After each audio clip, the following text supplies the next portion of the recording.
Hey everybody, welcome back. I'm going to show you how I built this humidor. I use shop sawn walnut veneer, but you can just build a solid box. I lined it with Spanish cedar. It's got a divider inside. I used Brusso hinges, but the most fun part was making this inlay. It's Padauk, inlaid in maple, inlaid in walnut. So let's get going. This vacuum bag is simply a bag that I bought at Home Depot. You put clothes in it and then use your vacuum cleaner to suck the air out. It works great for small projects, and the shop vac sucks it really tight. After the veneer has dried, I cut the sides and the ends to length and width. And then I cut rabbets in all four corners. These rabbets are cut with a dado blade. I've got the sides glued together, and I'm going to be cutting the top off of this box after it's completely assembled. But before I put the top and the bottom in the dados, I need to make sure that this has a perfectly flat bottom. That will result in a much finer and a better cut when I do cut the top off, as you'll see later. The way I'm going to do this is with a perfectly flat piece of marble. I've got some adhesive 150 grit paper on here, and I'll just rub it and rub it and rub it until it gets completely flat. Now I'll glue the top and the bottom inserts in after I've trimmed those to fit. Now it's time to add some banding around this humidor. I like to use 1/4-inch square banding on a box this size. I start with a dado blade and I bury it into an auxiliary fence. Then I'll cut 1/4-inch square rabbets all the way around the box on all 12 sides. I like to use maple for the banding on these humidors because it's hard and it finishes really nice. The banding needs to have one perfectly square corner on it. I use my smoother to plane down one side perfectly flat. Then I'll mark it and turn it 90 degrees and smooth the next corner down and mark it also. That way when I install it in the rabbet around the edge of the box, it'll fit down in there nice and tight.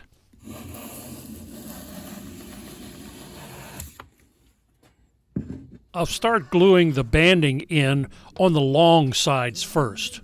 You'll see here where the marks on the square edge comes in handy so I can get it down in that rabbet and make it really tight when I glue it up. I put the long pieces in first, then I smooth them down to the surface of the box with my block plane. I don't want to put the end pieces in yet because I run the risk of tearing the cross grain out while I'm planing. Now I'll glue in all the end pieces. I make sure that the square edge fits down into the rabbet. I use blue tape to clamp all the pieces on. After the glue dries, I use assortment of block planes to plane the banding down flush with the walnut. There's nothing like a nice pile of shavings to make me happy. It's time to cut the top off of this box. I've got my blade set 1/16 of an inch deeper than the thickness of the box, and I'm going to run it against the bottom. I've flattened this bottom, and before I make the last cut, I'll set this down in the blade kerf to keep the box from falling apart.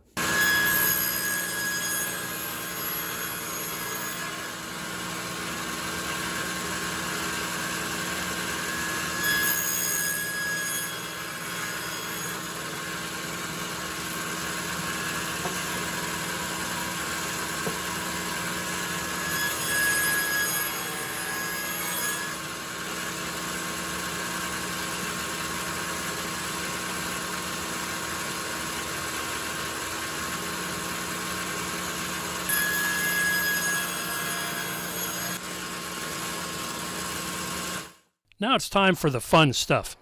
I found a PDF file of the design I needed online. I printed it out onto a transparent sheet and then used spray adhesive to glue it to a 1/4-inch piece of masonite. Next, I'm going to cut this design out to make a template. I'm going to get as close to the line as I possibly can without touching it. I'm using an 1/8 inch bit in my trim router to do this.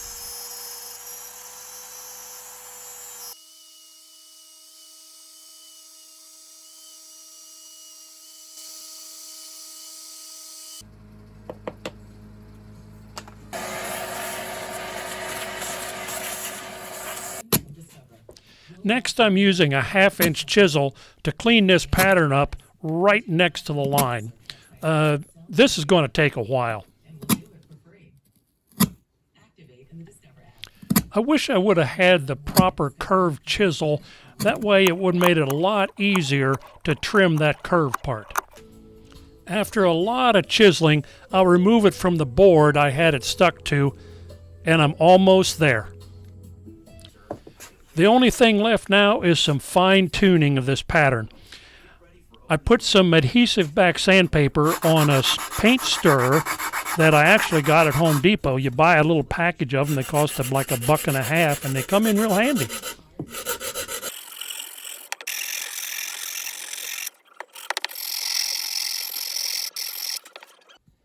Now that the pattern is finished, I've taken a piece of Padauk and double-sided tape the pattern onto the Padauk. What I'll do is I'll take a marking knife, put a line on all of the Padauk that I want to cut out. I do about 3 small slices, and that should be enough to give me a line that I can follow when I cut this out. Now that I've made all the lines, I can take this off, and you can see the nice lines that is left on there. I've tried doing this with 3 different size routers, and my large router seems to work best because of the weight. I've got an 1/8 inch down spiral bit in it, and I'm going to go around the outside of this. I'm going to be cutting an 1/8 of an inch deep.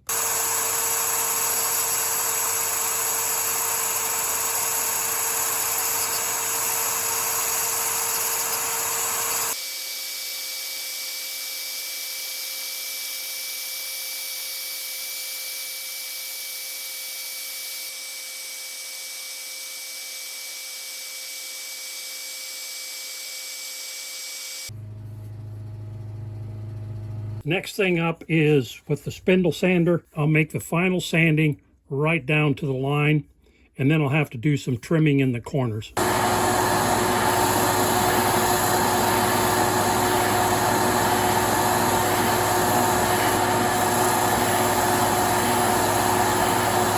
Next, I cut a circle pattern with my router in a 1/4 inch MDF. Then I lay that on the maple, find the perfect grain pattern to inlay the Padauk cross into the maple. Now this next step is sort of a rinse and repeat of when I cut out the Padauk inlay. But this is way more precise because that inlay piece has to fit down in the maple exactly. So I double side tape it to the maple, and then once again I use a very sharp knife and scribe around the inlay. Now I'm going to route on the inside edge of the line, getting very close, and then I'll come back with a chisel and clean it up all the way around there.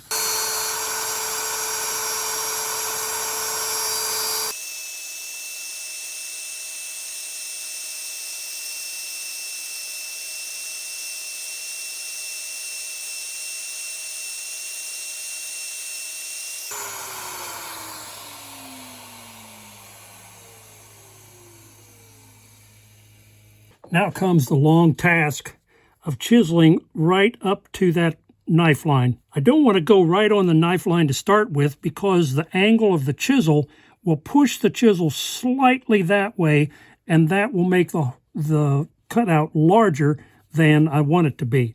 So what I'll do is I just sneak up on it a little bit at a time.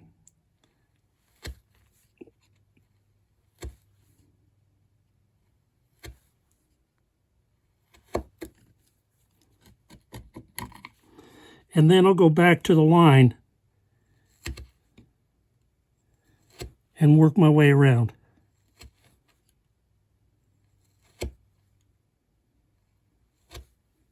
And that's what I'll do all the way around. So it's going to be a while. Okay, I've spent about an hour and a half trimming this all out with a chisel and fine-tuning this. In the process, that broke off, but that won't be a problem.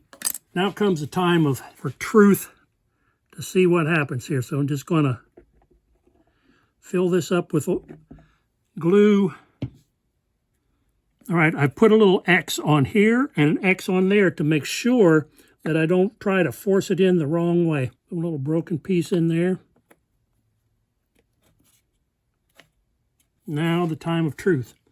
I've got a nice thick piece of oak here. I'm going to put that on top of it. Put an X there so I know right where the middle of it is.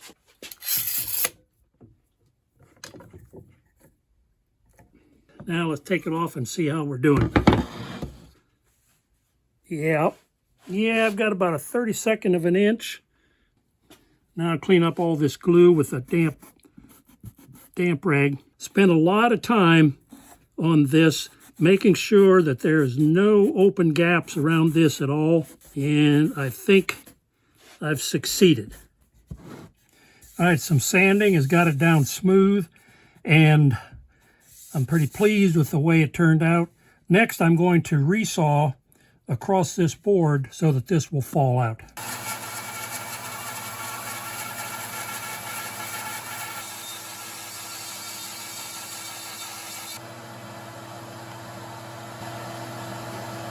So after I finished this inlay, and then I resaw it and cut it off, what happened, it cupped.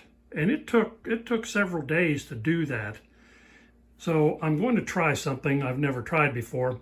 What I've done is I've taken an old dish towel, it's pretty thin, I've wet it, wrung it out real well, and then I've just laid some push pins on there. I'm going to lay this on there, and it raises it up just a little bit off of that wet towel. And I'm just going to let it sit there and see what happens. I hope moisture will just go back into the board and it'll level out. Then I'll put it in a plastic bag and all will be well with the world. It's been 2 hours and I'm going to check this, see what's going on. And I'm just pretty amazed.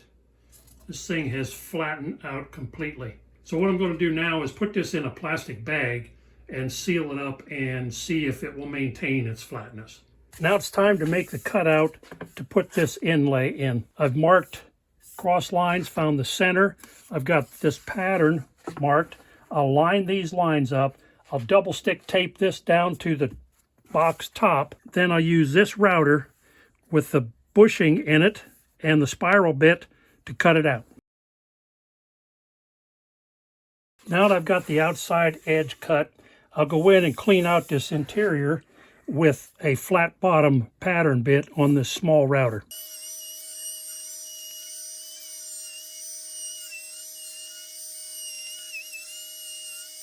Okay, I've chamfered the bottom edge of this, put some glue in here and see what happens.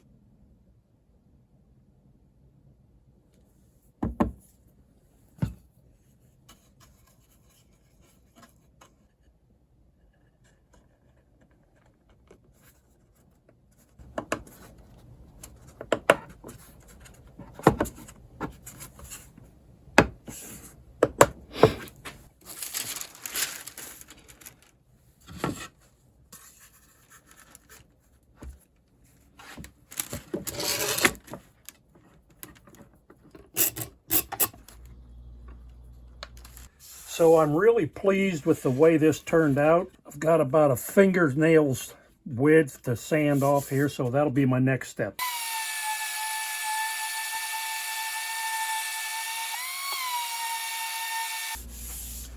Sanded with 220, so it looks pretty good to me.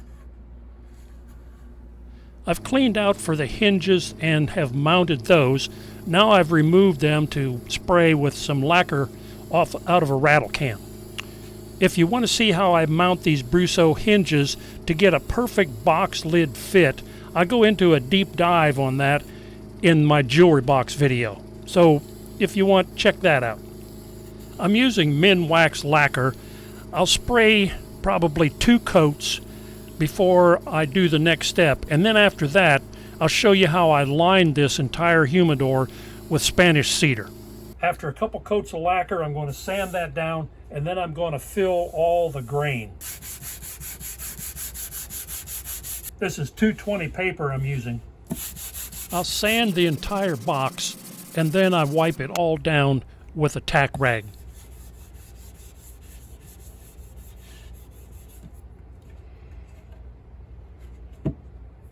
Now to fill the grain, I'm using this Aqua Coat grain filler. It's a water-based sealer.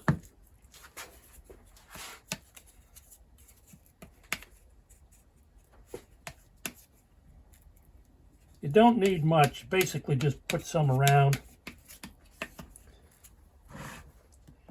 And then you use a small Bondo scraper to go across the grain and spread it. One thing you don't want is a really thick coat, because I'm probably going to end up putting 3 to 4 coats on here. So you put them on very thin.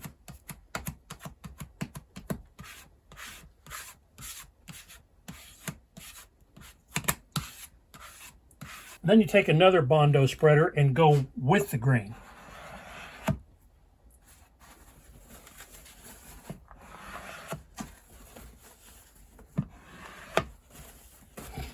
Now I'll let that dry for about an hour.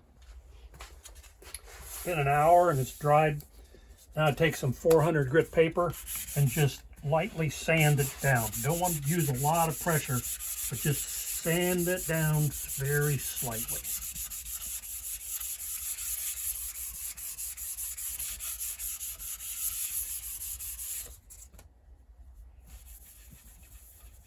Clean that off.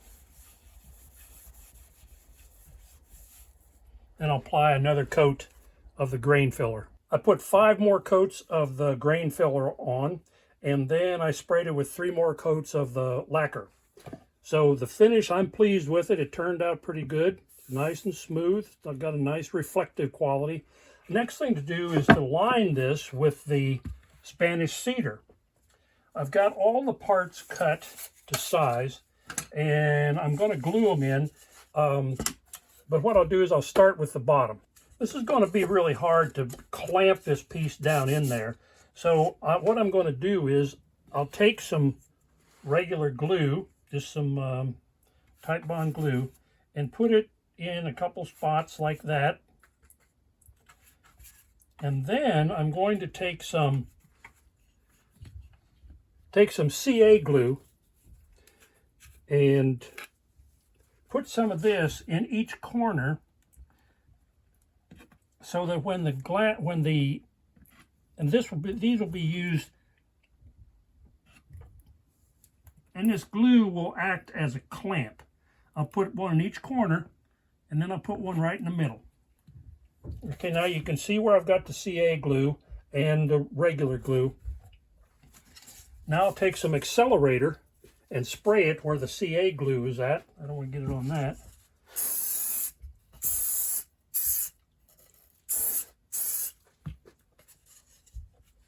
And then I can just drop it down in there.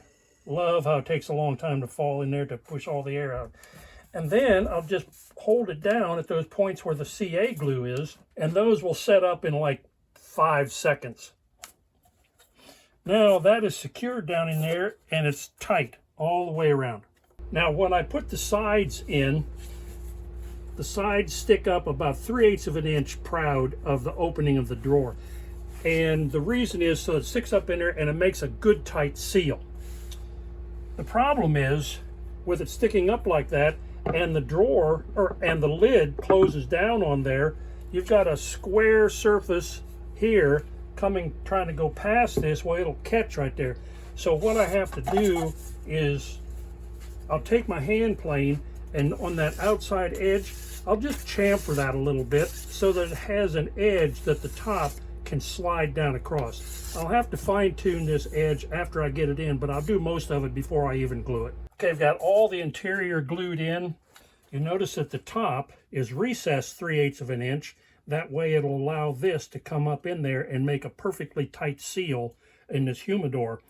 I've tried this and it just doesn't quite go on there tight enough. So I'm going to have to go back and work on these outside edges of this to get this to be able to close and open nicely.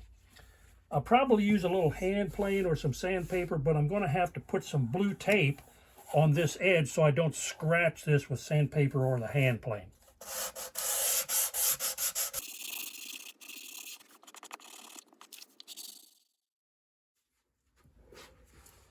All right, I've got all the lining installed.